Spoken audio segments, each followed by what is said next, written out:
Bit boring with no footy, innit? 8 weeks after the season ended, we're still left waiting for news of the possible takeover.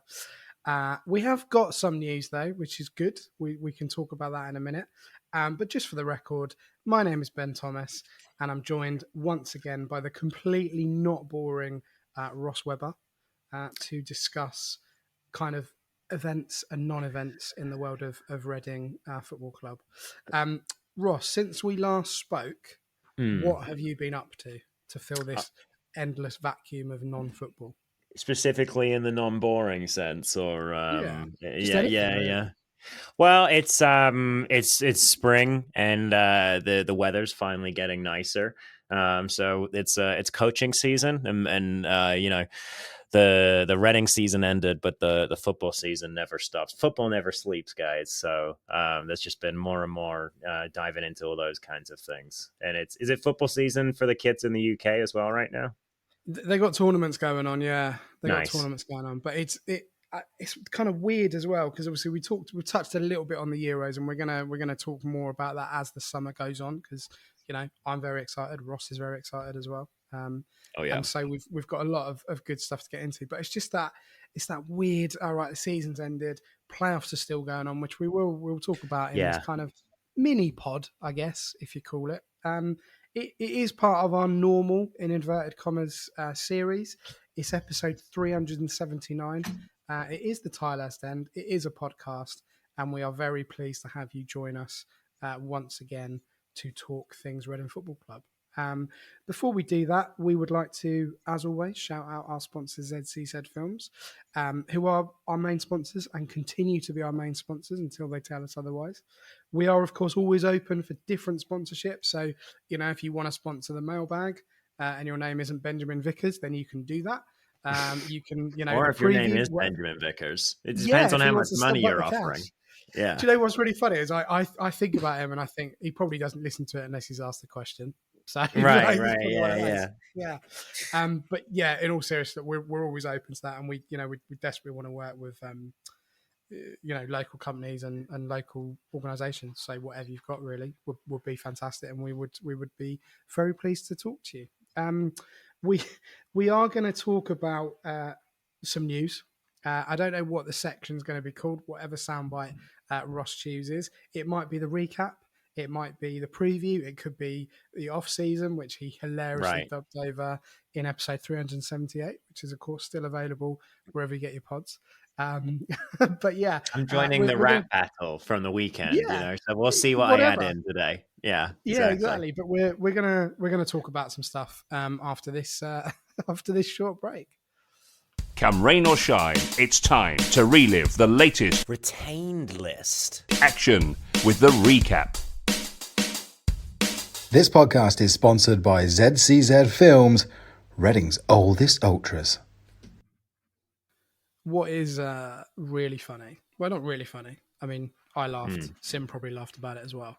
But I had an agenda set up, and I sent that across to the kind of the group.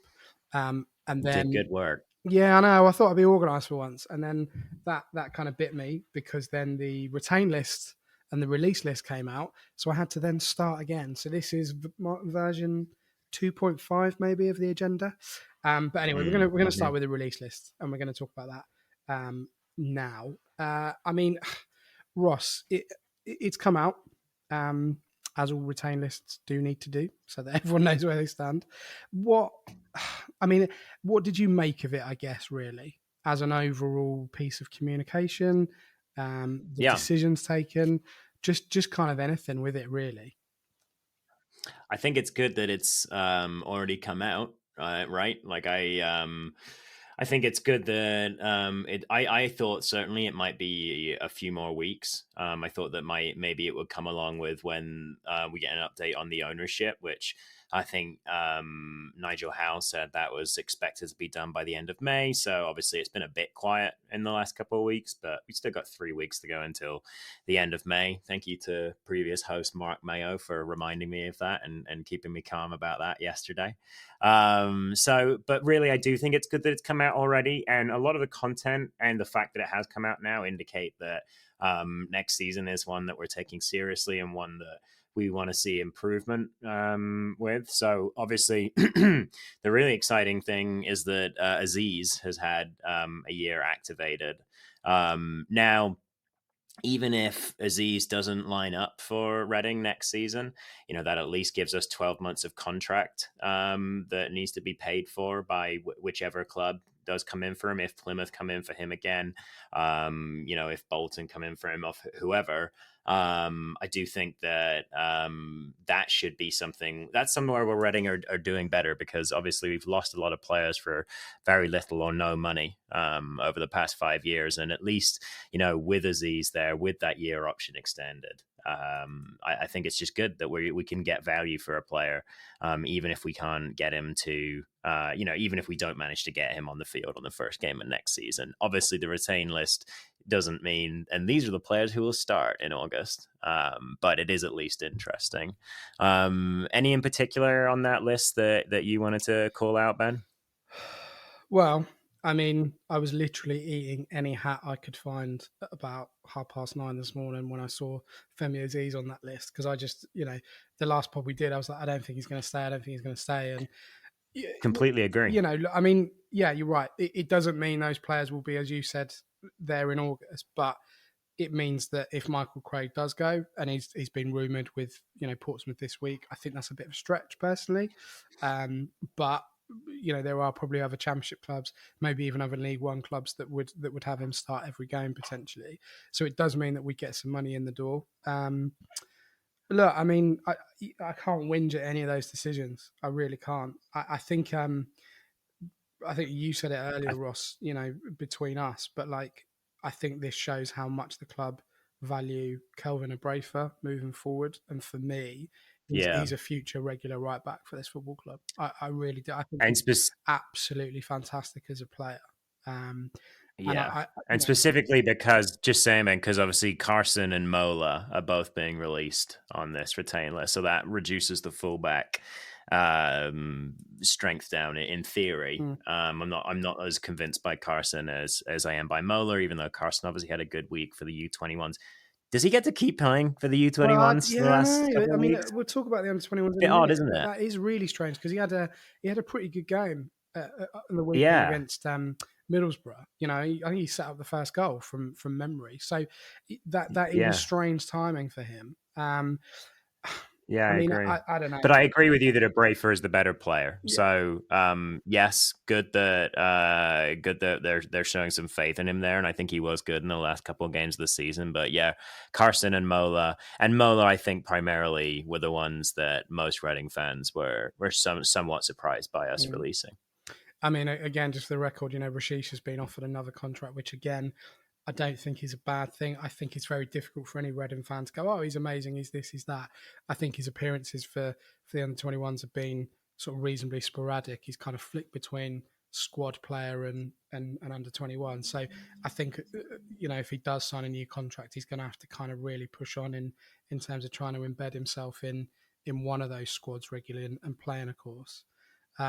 Released, we talked about Matty Carson, Clinton, Mola. I really liked Mola towards the end of the season. Definitely didn't at the start of the season, like most of us, really. But, the other ones, Guinness Walker, which isn't a shock. Hutchinson, which, if you believe certain people, he was kind of released at Christmas. So, it's not really a big shock.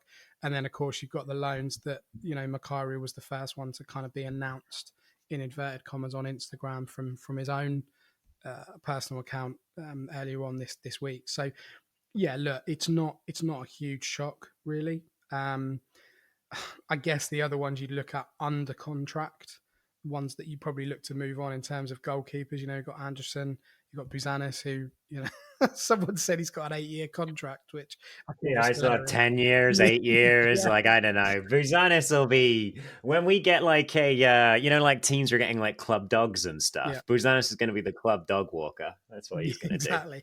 I mean, there's 4 goalkeepers on that list, plus Joel Pereira, who's been given a contract activation, shall we say? So Right. I don't think in the best will of the world we need 5 goalkeepers. Not really. No, probably There's not. greediness and then there's just stupidity. So I think probably one of those, or at least 2 of them, will probably move on. Yeah, look, it's the basis of a really good squad there. They're keeping the key components. They're not, as you said at the start, Ross, with those players that we think that might go for, now we're going to get a fee for if they do leave. And as I said on the last pod, no problems. They don't want to stay, not a problem at all. We've had a good end to the season. The attitude of the fan base and the club in general is a pretty positive one. So I don't think anyone's going to look at it. And if Aziz did decide to leave, best wishes to same with Michael Craig. But I still think there is work to be done in terms of bringing players in. I'm just not sure And speaking, really. So speaking on that a little bit, I do think that the Mola thing may be slightly to do with that. I do think it is to do with a Brafer being trusted by the coaching staff. I think that they're ready to bring him in for a much bigger role. But I wonder also if Mola. There's 2 things I think Mola not or being released may be related to, and it could be the third thing, which is the club just don't think he's good enough. But I don't think that's the case because they played him for a significant part of the back half of the season. There has been some reporting today suggesting that Mola was offered a deal. The terms were changed by the prospective new owners, and after that, he did not take the deal. There's also been reported that is not the case from reporters that we do tend to listen to sometimes as well here at the Tilehurst stand. So either way, take that with a grain of salt. But Mola is not that far removed from salaries with, Chelsea and Stuttgart. So it wouldn't totally surprise me if he expects a certain level of salary. I don't necessarily think it's related to, his performance level. However, it could be related to the squad building that we're trying to do. The left wing spot is probably the most important spot for Reading to work out during the summer. And obviously how the left wing plays or how the left winger plays is directly tied to how the left back plays and how the left back profiles and sort of like what kind of players they are together. So it may well be that the idea of the club is to go out, get that left winger as close to whatever profile it is they want, make that their primary signing, and then go and get a left back who can complement that player and help that player to play better. So yeah, maybe Mola's not that guy for whatever profile they're looking for. I mean, on that note, we do have to look at the players that we have got now, and of that crop. So say, forget everyone else, but say a Brayford decides to sign a new contract. Who would you have if we sign no one else in those departments? Who would you have starting at right back and left back on August the 10th or potentially 9th? Because I do still think we'll need. I mean, I definitely think we'll need a left back now. But if we're going with just the players that we have, it's probably going to be Yiadom on the right and a Brafer on the left. Do I like that necessarily? No, but I probably like it more in terms of the development of the squad to have a Brafer, even if he's on his wrong side, a fullback who can defend somewhat at a fullback position rather than Jerry L. Dorset for another season. And also, if we move Dorset, if we try and use Dorset more as a center back next season, that just helps out the depth in that area. So, I think a center back is something that quite a few Reading fans have mentioned they'd like to see us go after as well in the market. But Jerry L. Dorset is probably a pretty good alternative at center back, and we'll probably get more minutes in that position next year. And so, a Brafer and Yiadom probably. Do you see a Brafer potentially taking Yiadom's spot? Yeah, definitely. I think that's what they're pushing towards eventually, for sure. I think Yiadom's got another year in him. I think that in the first half of this season, he was maybe a touch less agile than he'd been in previous seasons. And I don't necessarily think he got that back, but I think that he learned how to play within his own limitations in the back half of the season. So I think Yedam's got another season in him, at least, whereby he will be the starting right back when Reading have that option, because I think it's just there aren't that many old players in this team, and so the older players who can gel well with what we're doing should probably keep their place. So yeah, I think Yedam another season, but yeah, Abraifa is definitely the long-term option there. I think the other thing to look at both for Dorset and Abraifa is that they're probably more versatile than Clinton Mola is.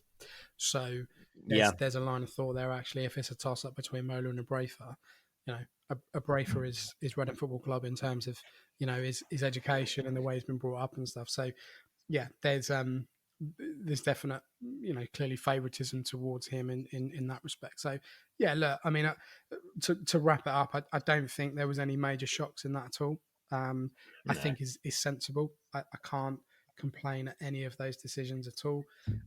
My only thing would be, you know, realistically, what is Harley Dean going to contribute, and what's Dean Bazana's going to contribute, and what's, you know, Anderson / Boyce Clark going to contribute. So, you know, there will be players there that will still be looking to probably leave, and hopefully we'll get a little bit of money for them if they do. So, you know, that's a positive, really.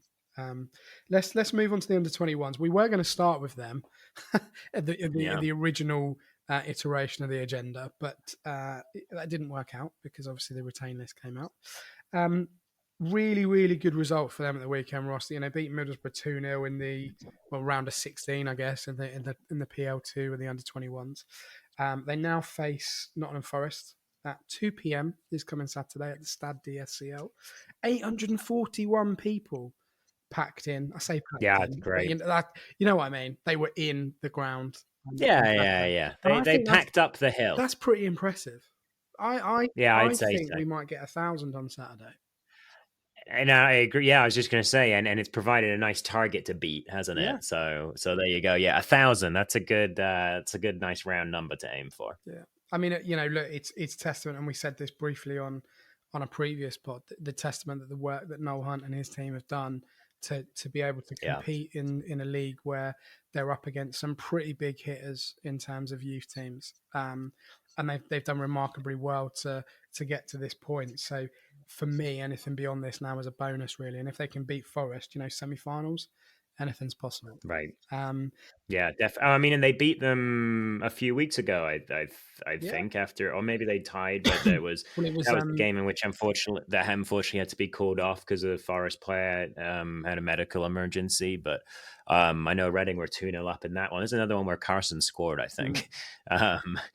Speaking more to it being kind of interesting what happens with him now. But yeah, no, really impressive this season. We got what? So we got 3 exciting young centre mids from Premier League academies in the summer. For obviously Savage from United, Chelsea gave us Elliott, and we got Craig after he was released by Spurs. And I think only one of those academies has finished ahead of Noel Hunt's team this year. So I mean, when we're talking about squad building, I think we have to look to that team for the depth next season and really go to look to improve the first team.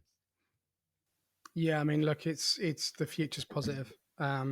And this, you know, these kind of games, these kind of more intensive, high pressure games will hopefully stand these youngsters in good stead, really. And I guess what was encouraging was that it was the bulk of the team that's played for the under-21s who were able to kind of get past Middlesbrough at the weekend. And, you know, I guess minus Matt Carson, I guess it doesn't work. It's like, we'll release you, but can you play on Saturday, sort of thing.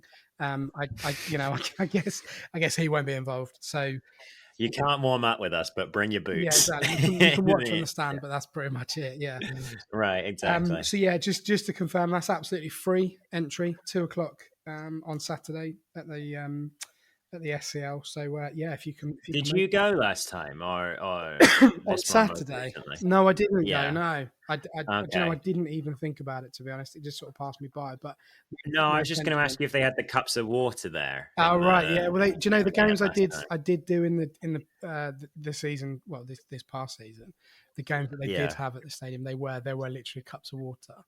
And there was one game where they were giving out team sheets, which I thought was really cool. Okay, in black and white photocopied, which I thought was quite funny, really. But it's cute though, isn't it? I like to imagine that water wasn't there because it was like poured or anything. They were just like stopping a leak, and you were like, "Oh, this is nice, isn't it?" Yeah, exactly. Yeah. Why does the water taste rusty? Don't drink that; it could be tainted with sewage. But anyway, crack on. Yeah, it was too late by then. So yeah, you're right, exactly. Talking of playoffs, we're looking on from afar. Really, it's one of those awkward ones.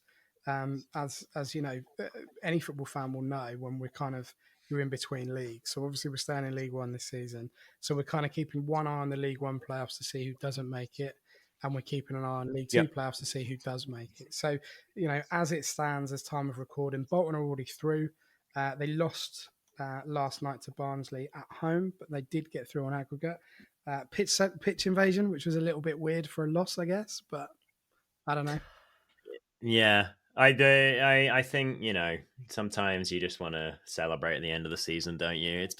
That's why there's so many announcements now, like telling people not to do it because people they're like, all right, end of the season, we got anything to celebrate? Oh, I don't have to come here for 2 or 3 months, so exactly. Well, apparently, get on the pitch. Like Mill will do it, and it's just a tradition that they do.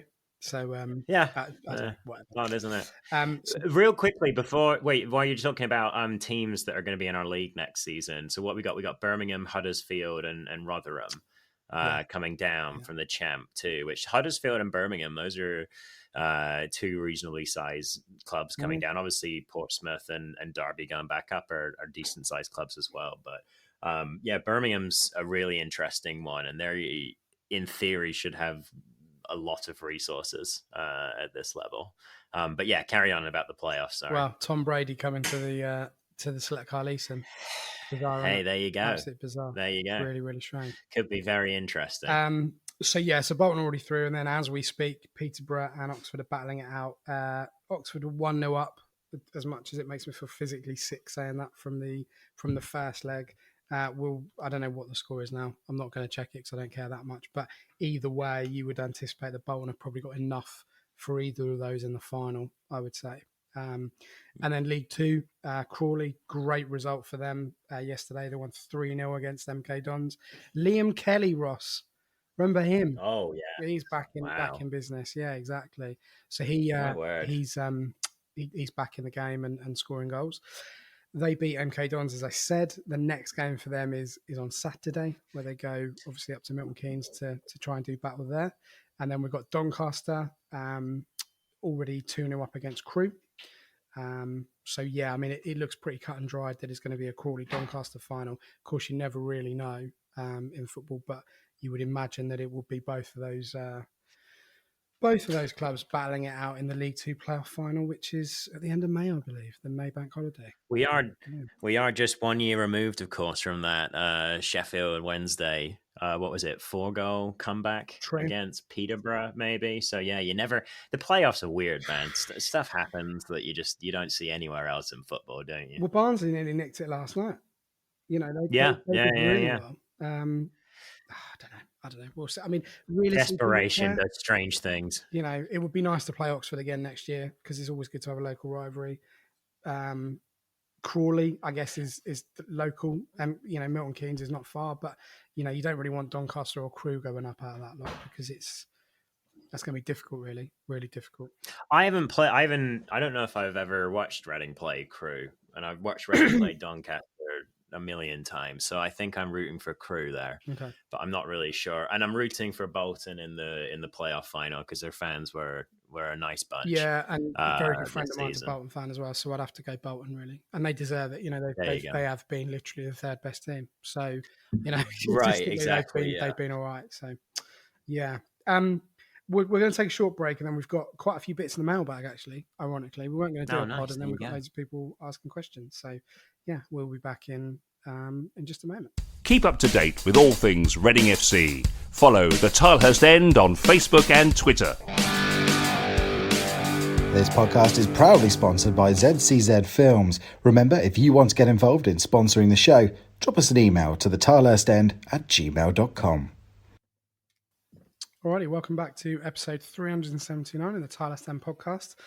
Sort of a mini one, really. I guess it's going to come in at round about 30 minutes. Compact. Do you get those compact parking spots in the UK? Yeah, it's just for compact cars. No, What? All right. You mean smart cars? Well, no, but by compact, Americans mean not an SUV or a truck. Basically, right, okay. Yeah, that's Not all they mean gas by cars, that. like.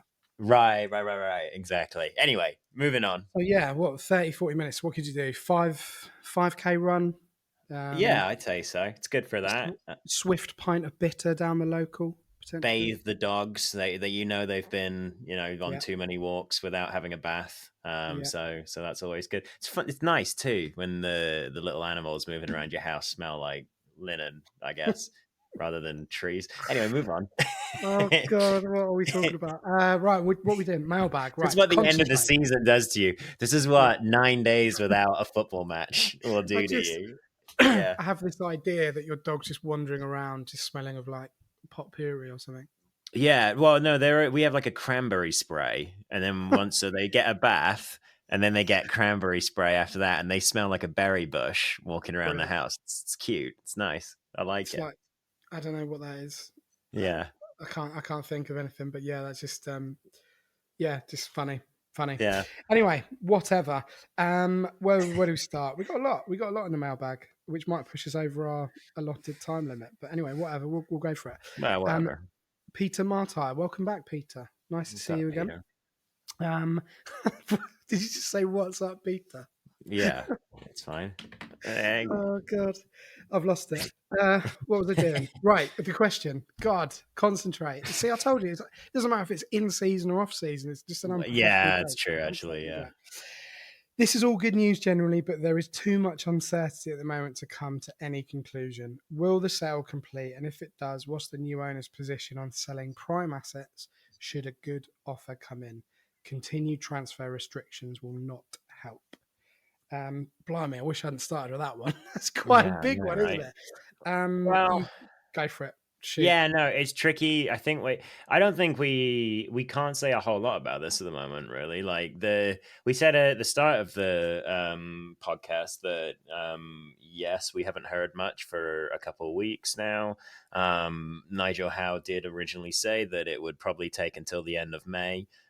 So we're still within the time frame that was specified. Obviously, that's frustrating as fans when we can't see what's going on the inside, but I do think that, like I said, this retained list that we have suggests that the club is planning for there to be money in the coffers next season, even if as Peter says, it's not there for transfers because the embargoes and things like that. So we don't know. And if it's beyond the end of May, then maybe we can start to panic again. But in terms of the signals, the very few signals coming out of the club at the moment, it seems like things are progressing somewhat. Who can say? I think I was talking to my dad about this actually, or rather, he was talking to me, and he kind of said, because we were talking about season tickets, obviously going to renew and all this kind of stuff, but he kind of said, look, realistically, if the the kind of the period, the window slams shut and we haven't got the club sold in terms of the exclusivity, is it a question of having to start again on the wheel in terms of going through that whole process? Does it just automatically mean administration? What does that mean for people that have bought season tickets? All that kind of stuff, really. So you could go down the road at the moment of being like, oh, it's not being done. Like it's not 8 weeks, as I said at the start of the pod. It's only 11 days since the season finished. And so, you could be like, it's all doom and gloom, it's all problematic, all the rest of it. Or you could say, look, there's still, it's kind of business as usual, but in a more structured way. So new kits come out, season tickets have been released. The retain list today, which keeps stuff ticking over, So it's not a huge issue, I don't think, at the moment. Obviously, time is pressing and will continue to press. But, if we've got until the end of May, we've got, 20 days or so? A bit longer than that. Right, yeah, just over. Yeah, 3 weeks, which is still a long time. And I know this has been dragging on anyway, but I just feel like there's no negative news coming out of the club. and before when we knew we were going to get points deductions or whatever, there was an element of this kind of this leaking of negative news kind of slowly drip feeding into the fan base. I don't see that this time. I don't hear those things. I'm not noticing those things. So I just feel at the moment it's moving and in the right direction, and we can hope that it will get done. So that's kind of the way that I'm choosing to look at it at the moment. But I get people are getting a little bit edgy in terms of it not being sort of signed, sealed, and delivered, really. But yeah, we can only hope that it's done in the 3 weeks or less, and we can move on, really. Bobbins moves back to the retain list, and he says, "All right, what's up, Bobbins? Yeah, what is up? What is up? What exactly. Is up, Bobbins? He's behaving like an arrogant swan at the moment, isn't he? Right? Yeah. Wow. Protecting his breakfast of seaweed or something. Exactly. Seaweed? I don't think. I'm not sure a swan goes near the sea. Well, yeah, we just like the sea. Yeah. I'm gonna Google it. Pondweed, not sea. All right, you ask me the question, then you Google whether swans eat seaweed. I'm going to put myself on mute. Why did I think swans eat seaweed? What is the matter? They're great. You put me off now. All I'm thinking about is your cranberry-smelling dog. Title of the episode. Perfect. Yeah. Bobbins says, at least we don't need a massive rebuild again. This pod needs a rebuild, mate. Let me tell you. Absolutely joke. This section needs a rebuild. Exactly. Now we can supplement and hopefully enhance what we have. Just need that darn takeover to complete. But he didn't ask a question, so I've got to go on to the next one. Basically, he's happy with it. He doesn't want to rebuild. Great. So I'll roll on to the next one now. Ryan Jeffries, thank God, a sensible question from Ryan. Okay. You've rescued us, mate. You have rescued us.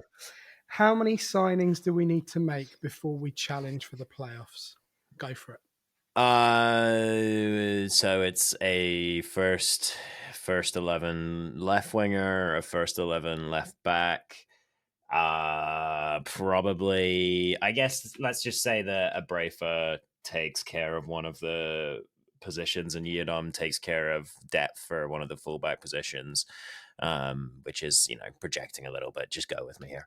Then we need another striker, probably. I think we spoke this morning, actually, a little bit in some of the Tilehurst group chats, which was good, about getting a striker that gives a little bit of a different profile to Sam Smith, and that's probably going and getting a larger player or, a larger body again. Not necessarily just, going and getting someone like Andy Carroll back and doing that all the time. But just giving us, both an asset from set pieces and a legitimate sort of like plan B in the last 15 minutes of a game or something. Not to be like the player that just gets the ball shoved towards him to knock down for other players, but to at least be an option, to have that available on the field if we need to. So yeah, let's say we definitely need a left winger, and a striker backup and another fullback. So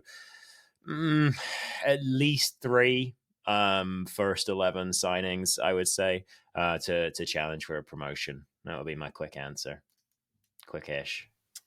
Swans living on saltwater will typically eat sea arrow grass, salt marsh grass, eel grass, club rush, and green algae, as well as insects and mollusks. But that doesn't help me, does it? No, I don't know if any of those things are in the sea. I think they're all in ponds, really. It sounds like they eat various types of grass, really, doesn't it? It says you shouldn't give them anything that has non-natural salt or sugar in it. Okay, all right. So don't give a swan Monster Munch. We don't know if they can eat seaweed, but don't give them Monster Munch. Or ice cream. If you go to Windsor, or closer to home, Caversham Promenade, don't give them ice cream, for God's sake. Right, unless it's really organic and and very natural. It's Mackey's, not the Aldi stuff. That's what it's going to be. All right. Oh God. Yeah, yeah. Basically, swans don't eat seaweed. So I apologise to anyone offended by my earlier comment. Basically, sorry. Thank you for apologising.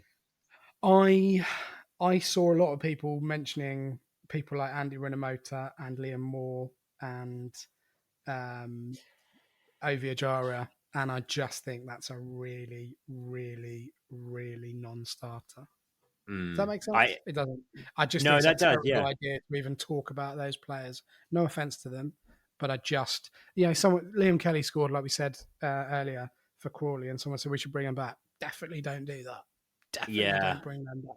I think Rinamota's the only one in there that I would be somewhat interested in taking a look at, and I think also like we just now that we've had Sam Smith come back and be an even better, be a better player than he was when he was at Reading the first time. I think that that's probably going to stick in some Reading fans' minds and certainly my mind as well for a little while, that it doesn't always go badly when somebody comes back, but you still got to be selective about it. Liam Moore, I don't think would want to come back, and I don't think that's necessarily what we need.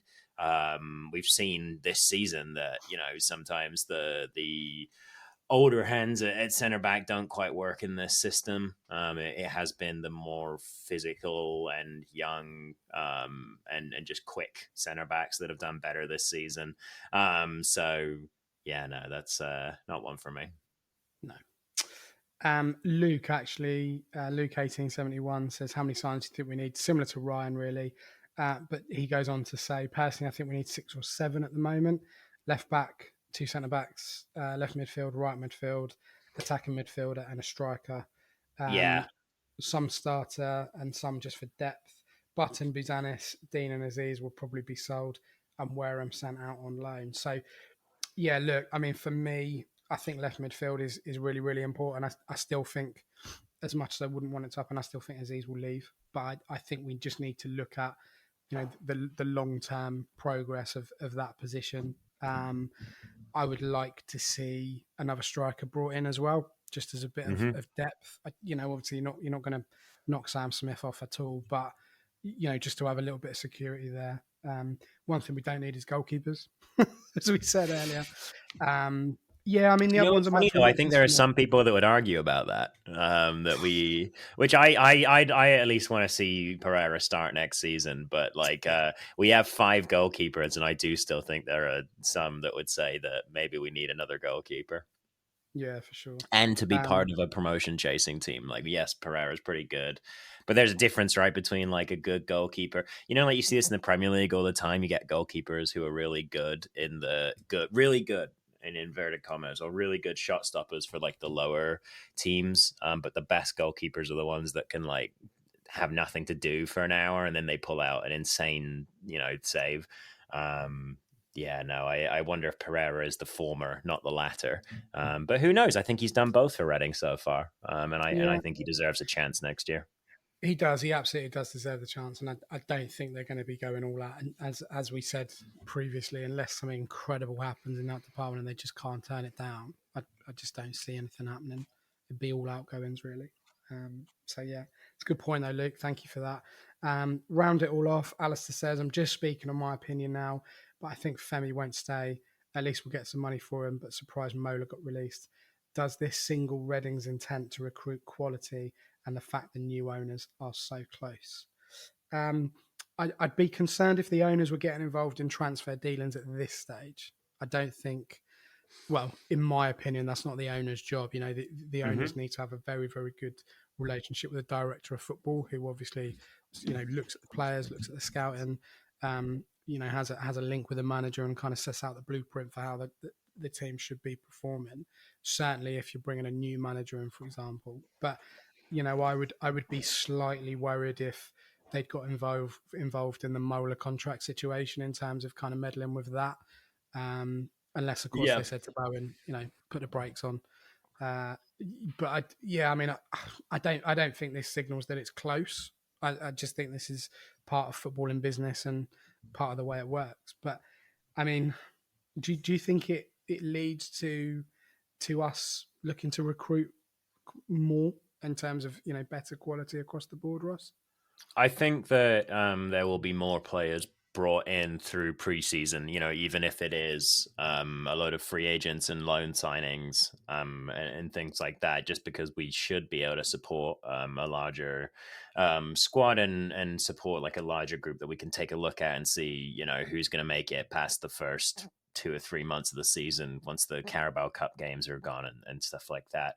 And obviously we got the EFL Trophy with League One as well. That gives us a little bit of a chance to look at some players, after preseason. So I wouldn't be surprised if we end up with a larger squad going into next season of players who can impact the game. But I don't know if that's again going to come from mostly transfers or U21s and Noah Hunt's team. I do think that there will be a few big transfers that we'll be able to hopefully win over with some funds. But I do hope that funds are the primary thing that owners are providing, and there may be some like business structure. But what you said about having the owners getting involved with transfers and that not being something that we want, I'd agree with that. That isn't something we want. That's something that has sent our previous owners down the wrong pathway. And so, we want to be avoiding that as much as possible. Put the trust in the recruitment team that we have in place, I would say. Slightly contradictory to what I just said, but obviously it was a different era back then. But, the one of the best stories I have at Reading Football Club is Sir John Medeski going out and saying specifically, here's £1 million to go and get Leroy Lita. He's kind of dubbed as the chairman's player. And obviously that doesn't, football's not as romantic as it used to be back then. But, I think having the owners just looking at the operational stuff and looking at the business model of the football club and just saying these are our goals, these are our objectives, and getting everyone pulling in that direction is kind of key. And I know there's been a lot said about him, and I think we'll probably do a pod on Mark Bowen in general, but you have to let him cook. To be honest with you, you have to just let him get on with it, because he's done this repeatedly with his hands tied. He's done it where he's almost had too much money. He's had it where he's had no money. He's had it where he's been on the verge of being sacked, all this kind of stuff. So really this is his season, or pre-season or off-season, or whatever you want to call it, to be able to really chuck some stuff at it and really, get those cogs turning. So, yeah, thanks for that, Alistair. Just to round off the mailbag and the pod itself, because there's no preview, because, there's nothing to preview. There's nothing to preview right now. No, nothing to preview. Our dear sweet Tom Hill, unrelated to this, love it when it starts like that. But I remember our host's outrage at Panini not having the stickers for the Euros anymore. Correct. Mm-hmm. However, in M&S, Marks and Spencer's, goodness me, Tom, where do you shop? Honestly, Marks and Sparks. I know. I believe they give you some England Panini stickers with some purchases. Unfortunately, no other nations, but better than nothing, I suppose. Yeah. I feel like they've swapped roles, Tops and Panini, this year. Yeah, I mean, maybe there's hope that this is only for the Euro and this is a UEFA thing, not a FIFA thing, I suppose. But I'm still reeling from this one, and I've seen some weird things in the Tops album as well. So, I'm sure at some point I'll get tempted. But there's some odd players in there. Like I think there's a championship player on the England team. Yeah, there is the guy from Middlesbrough. Yeah, very odd. Yeah, must have been really put together strange. by a Borough fan. I did see. I was in a supermarket which I won't name. It wasn't Marks and Spencer's, but they've released.